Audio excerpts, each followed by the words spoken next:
What's going on, y'all? Welcome to Triple Z. I'm your host, Isaiah Henry. The Detroit Pistons' resurgence last season caught the entire league by surprise. Just 2 seasons ago, this organization was a lottery team with a 14-68 record and had a painful 28-game losing streak. Fast forward a year later, and they tripled their win total while clinching a playoff berth for the first time since 2019 under new head coach J.B. Bickerstaff and franchise player Cade Cunningham playing at the All-NBA level. They built a defensive identity ranking in the top 10 with a defensive rating of 112 points per 100 possessions. Veteran additions of Malik Beasley and Tobias Harris in the 2024 offseason addressed the need for perimeter floor spacers and leadership within a young locker room. The development of younger players like Jalen Duren, Ausar Thompson, Ron Holland, Isaiah Stewart played an enormous role in Detroit finishing as a 6th seed in the Eastern Conference. Despite a first-round exit by the New York Knicks in 6 games, a new era of Detroit basketball will give fans a hopeful vision of a winning culture in the near future. To build on their team, the Detroit Pistons' offseason moves in 2025 showed their focus on getting three-point shooters and on-ball creators. They lost Tim Hardaway Jr., and with Malik Beasley dealing with these off-court issues, the pickup of Duncan Robinson fits like a glove.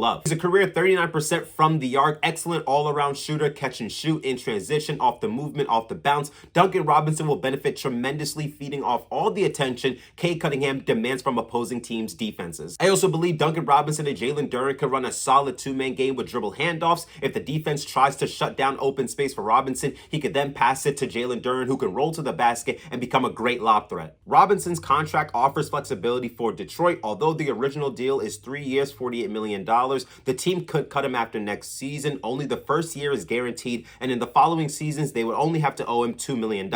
They also signed Caris LaVert on a 2-year, $28 million deal, which is pretty good. Caris LaVert could be a nice scorer off the bench for Detroit to help them with the second unit. Averaged 12 points between the Atlanta Hawks and the Cleveland Cavaliers, can provide three-point shooting, can provide on-ball creation with the ball. I'm a little skeptical about him being a backup point guard to Cade Cunningham, but let's see how it goes, though. Internal development for the Pistons could help them take another leap, and Jaden Ivey could be a pivotal piece to that equation. Before the injury, he was averaging career numbers in points per game, field goal percentage, and three-point percentage, and in that short sample size, he was showcasing he could be a complementary piece next to Cade Cunningham in the backcourt. Whether Cade is on the court or not, Ivey has shown glimpses of being an offensive initiator for the Pistons. He shoots confidently when defenders go under the screens, uses his athleticism and explosiveness to drive to the basket, finishing around or over the defense. He can also be effective playing off the ball, and there were strides as a playmaker, finding the pocket pass, making skip passes to the corner when the defense would collapse on a paint touch. If Ivey can be a legit second option, averaging around 20 plus points to take pressure off of Cade Cunningham and continue to develop, possibly have his name in most improved conversations, we're looking at a 50-win team in the Eastern Conference, which the Pistons haven't done since 2008.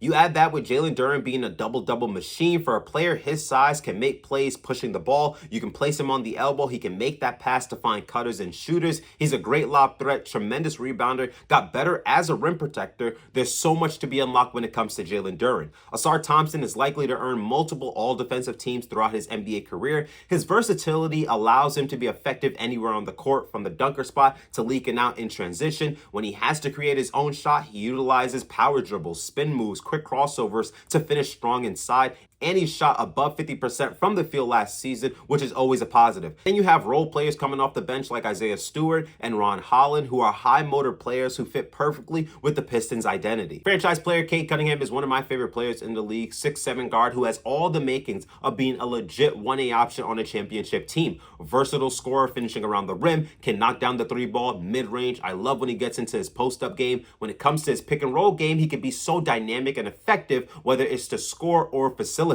Underrated defender as well. He can be in that category of elite 2-way players in the NBA. Averaged 25 points, 9 rebounds, 6 assists on efficient shooting. Made his first All-Star team and made third-team All-NBA in year number 4. One noticeable criticism about Cade Cunningham was the turnovers. During the regular season, he was second behind Trae Young, and during the playoffs, he led the way with 5.3. The Knicks decided to blitz and pack the paint whenever Cade had the ball, and when you don't have a reliable second option and have to create for everyone else, it can be difficult to win a playoff series. This is where Jaden Ivey comes back into the conversation. If he could be a reliable second option for Cade, that can be the key to Detroit becoming a dark horse in the East or finally winning a playoff series. Even if they face another first-round exit, patience with this young core is essential. I believe they have a top 7 young core in the NBA as they're developing into something very special. Thank you all for listening to Triple Z. Please like and subscribe to the channel. Leave a comment down below, and I'll see you guys next time. Zzz.